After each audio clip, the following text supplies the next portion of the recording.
কুম্ভ রাশিতে রাহু এবং মঙ্গলের বিকট যোগ তৈরি হচ্ছে 23শে ফেব্রুয়ারি থেকে 2nd এপ্রিল এই সময়সীমা পর্যন্ত। আপনার রাশি বা লগ্ন যদি হয় সিংহ, সেক্ষেত্রে আপনার কপাল খুলছে নাকি কপাল পুড়ছে, এই বিষয়টি এই ভিডিওতে কমপ্লিট অ্যানালাইসিস করার চেষ্টা করব। রাশিতে গ্রহের অবস্থান থেকে আমরা একটা স্থূল বিচার করতে সমর্থ হই, কিন্তু সূক্ষ্ম বিচারের জন্য আপনার জন্মকুণ্ডলীর বিশেষ প্রয়োজন। নমস্কার, আরও একটি নতুন ভিডিওয় আপনাদের স্বাগত জানাই। আমি শ্রী বিশ্বজিৎ। সিংহ রাশি রবি প্রভাবিত রাশি এবং 2026 সাল রবির বছর, এটা আমরা প্রত্যেকেই জানি। আর এই রবির বছরে বর্তমান সময়ে অর্থাৎ 23শে ফেব্রুয়ারি থেকে 2nd এপ্রিল এই সময়সীমার মধ্যে সেনাপতি মঙ্গল আপনার সপ্তমভাবে অবস্থান করে রয়েছে। সুতরাং বেশ কিছু ক্ষেত্রে আমরা পজিটিভ রেজাল্ট এটি আশা করতে পারি, তবে কিছু কিছু ক্ষেত্রে আপনাকে সাবধানতা অবলম্বন করে চলতে হবে। কারণ কুম্ভ রাশি শনি প্রভাবিত রাশি এবং বর্তমানে রাহু সে নিজের নক্ষত্র অর্থাৎ শতভিসায় অবস্থান করছে। সুতরাং রাহু এখানে অনেক বেশি শক্তিশালী, এটা বলা যেতে পারে। আর কুম্ভ রাশির ঘরে শনি মঙ্গল সেও কিন্তু অত্যন্ত পাওয়ারফুল। সুতরাং এখানে রাহু এবং মঙ্গল দুটি গ্রহই বলবান, এটি কিন্তু বলা যায়। তাহলে রাহু এবং মঙ্গল সিংহ রাশির জাতক জাতিকাকে কোন কোন বিষয়টি দিতে পারে? নাম্বার ওয়ান, কর্মক্ষেত্রে অতিরিক্ত ওয়ার্কলোড এটি বর্তমানে আপনার জীবনে আসতে চলেছে। আপনি চাকরি করুন অথবা ব্যবসা করুন, যে কোনো ফিল্ডে থাকুন না কেন, আপনার কাছে কাজের দায়িত্ব এটি কিন্তু বর্তমান সময়ে অধিক মাত্রায় আসবে। এবং সবচেয়ে পজিটিভ দিক হচ্ছে সেই দায়িত্ব আপনি যথাযথভাবে পালন করতে পারবেন, কারণ সেনাপতি মঙ্গল এখন আপনার সহযোগী। 2 নম্বর যে জায়গায় আপনারা পজিটিভ রেজাল্ট আশা করতে পারেন, সেটি হচ্ছে বর্তমানে সাহসী সিদ্ধান্ত আপনার আগামী দিনকে অনেক বেশি প্রশস্ত করে ফেলতে পারে। অর্থাৎ এই যে 23শে ফেব্রুয়ারি থেকে 2nd এপ্রিল এই সময়সীমার মধ্যে আপনি এমন কোনো ডিসিশন নিতে পারেন যে ডিসিশনের জন্য পরবর্তী জীবনেও সুফল আসতে পারে। এই ঘটনাটি কিন্তু ঘটছে। তাহলে এখানে একটা কথা বলবো, রিস্ক রয়েছে, কিন্তু সেই রিস্ক ক্যালকুলেটিভ রিস্ক, এই জায়গায় আপনাকে কিন্তু সিদ্ধান্ত নিতে হবে। এবং যদিও সিংহ রাশির জাতক জাতিকারা একটু ধীর স্থির প্রকৃতির হয় এবং তারা একটু ভেবে চিন্তেই সিদ্ধান্ত নেয়, কিন্তু সিদ্ধান্তে দেরি করা আপনার জন্য বিশেষ ক্ষতিকর এটা হতে পারে। 3 নম্বর যে জায়গায় আপনারা পজিটিভ রেজাল্ট আশা করতে পারেন, সেটি হচ্ছে যে কোনো ধরনের কম্পিটিটিভ ক্ষেত্রে আপনার জয়লাভের সম্ভাবনা সেটি কিন্তু অধিক। খেয়াল রাখবেন, সপ্তম ভাবে এই রাহু মঙ্গল যোগ তৈরি হয়ে রয়েছে। সপ্তম ভাব মানেই হচ্ছে আপনার প্রতিদ্বন্দ্বী, আপনার কম্পিটিটিভ, সেটা যে কোনো সেক্টরে হতে পারে। আপনি চাকরি প্রার্থী হতে পারেন অথবা চাকরি করতে পারেন, আপনি বিজনেস শুরু করব বলে ভাবতে পারেন, অথবা আপনি বিজনেস করছেন অলরেডি। যে কোনো ফিল্ডে কম্পিটিটিভ ক্ষেত্রে আপনার জয়লাভের প্রবাবিলিটি সেটা কিন্তু অধিক, এ বিষয়ে কোনো ডাউট নেই। সুতরাং আপনি স্থির চিত্তে আপনার প্রতিদ্বন্দ্বীর উপর বর্তমানে অ্যাটাক করতে পারেন। এই অ্যাটাক মানে লড়াই করা নয়, আপনাকে বলিষ্ঠ সিদ্ধান্ত নিয়ে আপনার জীবনের মানকে এগিয়ে নিয়ে যাওয়ার চেষ্টা, সেটি কিন্তু 23শে ফেব্রুয়ারি থেকে 2nd এপ্রিল এই সময়সীমার মধ্যে করলে পজিটিভ রেজাল্ট আসছে। 4 নম্বর যে জায়গায় আপনি পজিটিভ রেজাল্ট আশা করতে পারেন, সেটি হচ্ছে বর্তমান সময়ে কোনো অপ্রচলিত ধ্যান ধারণাকে আপনি ভেঙে গুড়িয়ে ফেলতে পারেন। আজকের তারিখে এইরূপ প্রচুর ব্যাকডেটেড বিষয়কে আমরা আঁকড়ে ধরে থাকি, যে ব্যাকডেটেড বিষয়গুলি সেই অর্থে আমাদের জীবনে কোনো রকম সুফল আনে না, বরং আমাদের জীবনধারাকে কিছুটা পিছিয়ে দেয়। কিন্তু একটা ধ্যান ধারণা সেটা দীর্ঘদিন ধরে আপনি ফলো করছেন, আপনার ফ্যামিলি ফলো করছে, কিন্তু সেই রূপ ব্যাকডেটেড ধ্যান ধারণাকে ভেঙে দেওয়ার প্রবাবিলিটি সেটা কিন্তু 23শে ফেব্রুয়ারি থেকে 2nd এপ্রিল এই সময়সীমার মধ্যে ঘটতে পারে। এবং সেখান থেকে আপনি সময়ের সাশ্রয় এটি করে ফেলতে পারেন।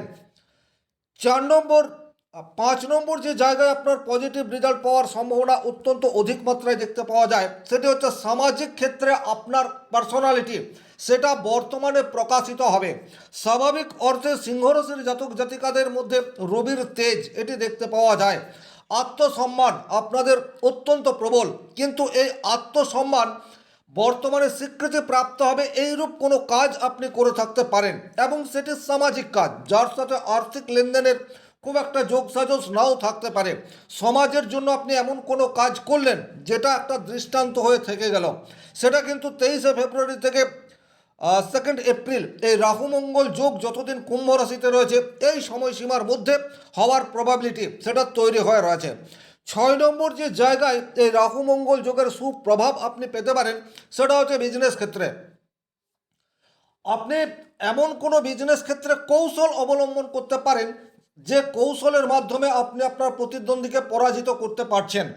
এখানে এই যে কৌশল বলছি সেটা হচ্ছে রাহুর জন্য, কারণ মডার্ন টেকনোলজির কারক গ্রহ হিসেবে আমরা রাহুকে মেনে নিই এবং রাহু বর্তমান পরিস্থিতি তার মিত্র গৃহে অবস্থান করে রয়েছে এবং নিজের নক্ষত্রে রয়েছে। সুতরাং এখন আপনার মস্তিষ্কের মধ্যে নতুন কোনো পরিকল্পনা সেটি তৈরি হতে পারে, আর সেই পরিকল্পনাকে কাজে লাগিয়ে আপনি আপনার ব্যবসা পরিসরটিকে ডিজিটালাইজেশন করতে পারেন এবং খুব দ্রুত এই কাজটি সমাধান সেটিও করতে পারেন।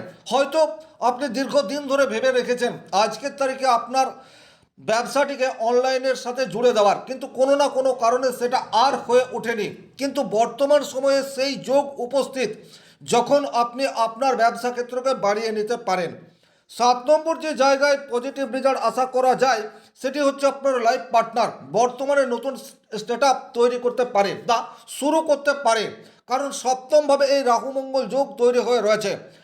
বিশেষ করে যারা হাউসওয়াইফ বাড়িতে রয়েছেন, দীর্ঘদিন ধরে চিন্তাভাবনা করছেন আপনি কিছু একটা করবেন, আপনার স্বামী চাকরি করে বাট আপনি নিজেও কিছু একটা শুরু করতে চান, তারা কিন্তু বর্তমান সময়ে শুরু করতে পারেন।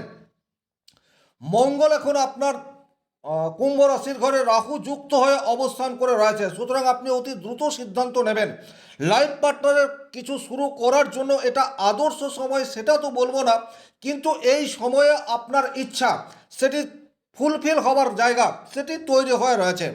8 নম্বর যে জায়গায় আপনারা পজিটিভ রেজাল্ট আশা করতে পারেন সেই জায়গাটি হচ্ছে প্রযুক্তি, মিডিয়া, টেকনোলজি, এই বিষয়টিকে কাজে লাগিয়ে আপনি আপনার কাজকে সহজতর করে ফেলতে পারেন।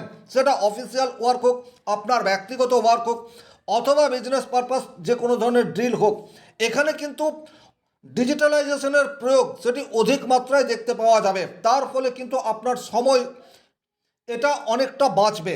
9 নম্বর যে জায়গায় আপনারা পজিটিভ রেজাল্ট এই রাহু মঙ্গল যোগের প্রভাবে পেতে পারেন সেটি হচ্ছে আপনার কাছে এখন নতুন কোনো দায়িত্ব সেটি আসতে পারে। এই দায়িত্বকে পালন করার ক্ষমতা সেটিও আপনার মধ্যে বর্তমান সময়ে রয়েছে, তাই যে কোনো ধরনের বাড়তি দায়িত্ব যদি আপনার কাছে আসে সেটাকে সাদরে গ্রহণ করুন। আপনি দেখবেন কিছু কিছু দায়িত্ব এমনও চলে আসতে পারে যা অন্যান্য মানুষজন এড়িয়ে চলে যাচ্ছে, তার সেই দায়িত্বই বর্তমানে আপনাদেরকে গ্রহণ করতে হবে। তাতে করে কিন্তু মঙ্গলের সুপ্রভাবে আপনি সেই দায়িত্ব যথাযথ পালন করতে সমর্থ হবেন। 10 নম্বর যে জায়গায় আপনারা পজিটিভ রেজাল্ট আশা করতে পারেন সেই জায়গাটি হচ্ছে বর্তমান সময়ে আপনার সিদ্ধান্ত সেটি অদূর ভবিষ্যতের জন্য পজিটিভ রেজাল্ট নিয়ে আসতে পারে, অর্থাৎ তাৎক্ষণিক আপনি রেজাল্ট পেলেন এইরূপ নাও হতে পারে, কিন্তু এখনকার কোনো একটি কাজের স্বীকৃতি সেটা আপনি অদূর ভবিষ্যতে পেতেই পারেন।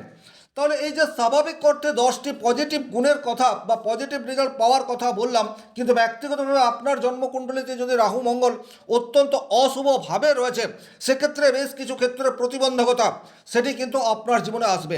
নাম্বার 1, সবচেয়ে প্রথমেই যে জায়গায় আপনার সতর্কতা অবলম্বন করার কথা সেটি হচ্ছে আপনার লাইফ পার্টনার এই মুহূর্তে কিন্তু অনেক বেশি অ্যাগ্রেসিভ হয়ে উঠতে পারে। লাইফ পার্টনারের এমন কোনো বায়না আসতে পারে যেটি ফুলফিল করা আপনার পক্ষে অনেক বেশি কষ্টকর, বাট এটা খেয়াল রাখবেন এখন লাইফ পার্টনার অনেক বেশি মেজাজি, অনেক বেশি রুক্ষ এবং তার ব্যবহারের মধ্যে কিছুটা ড্রাইনেস এই বিষয়টি কিন্তু চলে আসতে পারে, সুতরাং এই জায়গায় সাবধানতা অবলম্বন করে চলবেন। আপনার ফ্যামিলির বা আপনার গৃহসুখ সেটি কিন্তু কিছুটা হলেও লঙ্ঘিত হতে পারে আপনার লাইফ পার্টনারের জন্য। লাইফ পার্টনারের ব্যবহারে আপনি এখন ব্যথিত হতে পারেন। 4 নম্বর যে জায়গায় আপনার বিশেষ সতর্কতা অবলম্বন করে চলার প্রয়োজন সেই জায়গাটি হচ্ছে বর্তমানে আপনি অনেক বেশি জেদি হয়ে উঠতে পারেন এবং আপনি আপনার দায়িত্ব নয় অহংকারকে প্রায়োরিটি দিতে পারেন। এই জায়গাটি কিন্তু খুব ভালোভাবে খেয়াল রাখবেন। আপনার সপ্তমে রাহু মঙ্গল যোগ আপনাকে জেদি এবং অহংকারী করে তুলতে পারে, কিন্তু বর্তমান সময় হচ্ছে আপনাকে সঠিক দায়িত্ব পালন করতে হবে। জেদ নয় দায়িত্ব, এটাই বড়, এই মূল মন্ত্র আপনাকে জপ করতে হবে, সেক্ষেত্রে কিন্তু সাকসেস রেট পেতেই পারেন। 5 নম্বর যে জায়গায় আপনার সাবধানতা অবলম্বন করে চলার প্রয়োজন রয়েছে সেটা হচ্ছে তাৎক্ষণিক সিদ্ধান্ত হঠাৎ আপনার আত্মসম্মান নষ্ট করতে পারে। এই জায়গাটি একটু খেয়াল রাখবেন, কারণ সিংহ রাশি স্বাভাবিক অর্থে শান্ত প্রকৃতির হলেও রাহু মঙ্গলের যোগ সপ্তমভাবে রয়েছে। আপনার লাইফ পার্টনার এখন আপনাকে ছেড়ে কথা বলবে না, এটা আপনাদেরকে মাথায় রাখতে হবে। সুতরাং আপনার আত্মসম্মান নষ্ট হতে পারে, এইরূপ কোনো কাজের সাথে বর্তমানে জড়ানো একেবারেই ঠিক হবে না। 6 নম্বর যে জায়গায় আপনারা সাবধানতা অবলম্বন করতে পারেন সেটা হচ্ছে আপনার হার্টের প্রবলেম, রক্তচাপ, স্ট্রেস এটা বৃদ্ধি পেতে পারে। তাহলে কোনো ধরনের টেনশন আছে, এই ধরনের কাজকে অ্যাভয়েড করার চেষ্টা, সেটি বর্তমান সময়ে আপনার জন্য উপযুক্ত হবে। 7 নম্বর যে জায়গায় আপনার সতর্কতা অবলম্বন করে চলার প্রয়োজনীয়তা রয়েছে সেটা হচ্ছে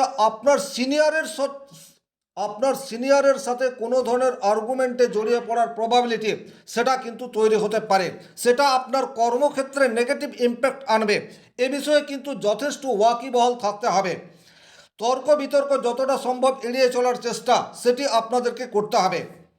8 নম্বর যে জায়গায় আপনাদের কিছুটা সতর্কতা অবলম্বন করে চলার প্রয়োজনীয়তা রয়েছে সেটা হচ্ছে আপনার টিম বর্তমানে আপনার প্রতি বিশ্বাস হারাতে পারে, এটা কিন্তু একটা মারাত্মক জায়গা, এবং আপনার টিম যাতে আপনার প্রতি আস্থাশীল থাকতে পারে সেটার জন্য আপনাকে বর্তমানে অনেক সংযত হয়ে তাদের সাথে কমিউনিকেট করতে হবে। এই বিষয়টি কিন্তু অত্যন্ত গুরুত্বপূর্ণ। টিম সেটা আপনার ব্যবসা ক্ষেত্রে হতে পারে, পলিটিক্সের ফিল্ডে হতে পারে, আপনার অফিসে হতে পারে। আপনি অফিস পলিটিক্সের শিকার সেটিও কিন্তু বর্তমান সময়ে হয়ে যেতে পারেন, তাহলে এই জায়গায় সাবধানতা অবলম্বন করার বিশেষ প্রয়োজনীয়তা থাকছে। সপ্তমভাবে যেহেতু এই যোগ তৈরি হয়ে রয়েছে, হঠাৎ করেই লাইফ পার্টনারের শারীরিক অসুস্থতা, অ্যাক্সিডেন্ট, দুর্ঘটনা, অগ্নিসংযোগ এই ধরনের কোনো প্রবাবিলিটি সেটাও কিন্তু দেখতে পাওয়া যায়। সুতরাং এই জায়গাতেও সাবধানতা মেনে চলার বিশেষ প্রয়োজন রয়েছে। কার অথবা বাইক চালানোর ক্ষেত্রে যথেষ্ট সাবধানতা অবলম্বন করে চলবেন, কারণ বর্তমানে এই যে রাহু মঙ্গল যোগ তৈরি হয়ে রয়েছে, এই যোগের ফলে শুধু যে আপনার বা আপনার লাইফ পার্টনারের উপর প্রভাব পড়বে তা কিন্তু নয়, আন্তর্জাতিক এবং দেশীয় স্তরেও কিন্তু এর প্রভাব পড়বে। বর্তমান সময়ে কিন্তু যে কোনো ধরনের টেররিস্ট অ্যাটাক, অগ্নিসংযোগ, কোনো বড় ক্র্যাশ দুর্ঘটনা ঘটার প্রবাবিলিটি এটা কিন্তু তৈরি হতেই পারে। এই ধরনের সংবাদ সেটিও কিন্তু আমাদের সম্মুখে চলে আসতে পারে। তবে এই রাহু মঙ্গল যোগের নেগেটিভ ইম্প্যাক্ট সেটা অধিক মাত্রায় দেখতে পাওয়া যাবে যদি আপনার ব্যক্তিগত জন্মকুণ্ডলিতে রাহু মঙ্গলের কুপ্রভাব রয়েছে। 9 নম্বর জায়গায় বিশেষ সতর্কতা অবলম্বন করে চলার প্রয়োজনীয়তা হবে ক্ষমতার দম্ভ, এটিকে বর্জন করে চলার চেষ্টা সেটি আপনাদেরকে কিন্তু বর্তমান সময়ে করতে হবে। আর 10 নম্বর যে বিষয়টি আপনারা একটু মাথায় রাখবেন সেটি হচ্ছে পরিস্থিতি যতই বিপরীত হোক না কেন আপনাকে মাথা ঠান্ডা রাখতে হবে। এই 10টি মূল মন্ত্র যদি আপনি খেয়াল রাখতে পারেন সেক্ষেত্রে সমস্যা এলেও আপনি তার সমাধান করতে পারেন। এর বাইরে যেটা প্রতিনিয়ত করতে পারেন সেটা হচ্ছে নিয়মিত হনুমান চালিসা পাঠ এবং একটু যোগ ব্যায়াম, মেডিটেশন, সেটা আপনাদেরকে মানসিক সন্তুলন রাখতে সাহায্য করবে। তাছাড়া হঠাৎ যদি আপনি অনেক বেশি ক্রোধিত হয়ে পড়েন সেক্ষেত্রে একটু জল পান আপনার রাগ সেটা কমিয়ে দিতে পারে। যে কোনো বিগ ডিসিশন বা সিদ্ধান্ত নেওয়ার আগে আপনি আপনার প্রিয়জনের সাথে সেটা খোলামেলা আলোচনা করবেন। তাৎক্ষণিক কোনো সিদ্ধান্ত সেটি কিন্তু অদূর ভবিষ্যতের জন্য নেগেটিভ ইম্প্যাক্ট নিয়ে আসতে পারে। এই সতর্কবার্তাগুলি ফলো করে চললে জীবনে আপনার নেগেটিভ ইম্প্যাক্ট সেই অর্থে পড়বে না। এই আশা রেখে আজকের ভিডিও এখানেই শেষ করব। ব্যক্তিগতভাবে নিজের জন্মকুণ্ডলী বিচার করতে চাইলে স্ক্রিনে দেওয়া নাম্বারটি সংগ্রহ করে যোগাযোগ করতে পারেন। শনি মহারাজের কৃপায় আপনাদের প্রত্যেকের মনস্কামনা পূর্ণ এই আশা রেখে আজকের ভিডিও এখানেই শেষ করছি। ভালো থাকুন, সুস্থ থাকুন, ধন্যবাদ।